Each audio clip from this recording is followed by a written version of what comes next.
मेरा नाम दिलनूर कौर है। मैं सेंट मैरी स्कूल जिला पटियाला दी स्टूडेंट हाँ।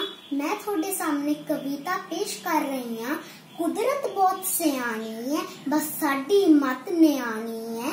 असी बेपरवाह फिरते रहे, अज दे नहीं बड़े चिरदे रहे, अज दे नहीं बड़े चिरदे रहे। असी रज के खूब खराब कीता, अन्न पानी बर्बाद कीता। असी रज के खूब खराब कीता, अन्न पानी बर्बाद कीता। असी बड़ियां मौजां लुटदे रहे, अद्धी खा के अद्धी सुटदे रहे, अद्धी खा के अद्धी सुटदे रहे। हुण डर है ओदी सोटी दा, हुण डर है ओदी सोटी दा, ते सरफा हो गया रोटी दा, ते सरफा हो गया रोटी दा। हुण अंदर वड़ वड़ रहने आ, हुण अंदर वड़ वड़ रहने आ, एक दूजे दे कोल बहने आ।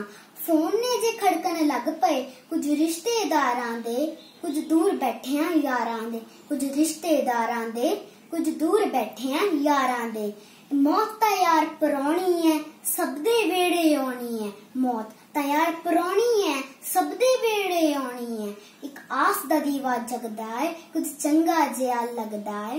रब्बा रुसिया रुसिया लगदा है, गलती वाले पन्ने साफ करी, रब्बा सानू माफ करी। ए बहुत पुरानी कहानी है, रब राजा ते ओ रानी है, रब राजा ते ओ रानी है।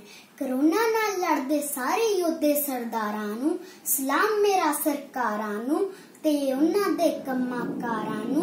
कुदरत बहुत सियाणी है, बस साडी मत नियाणी है। Thank you.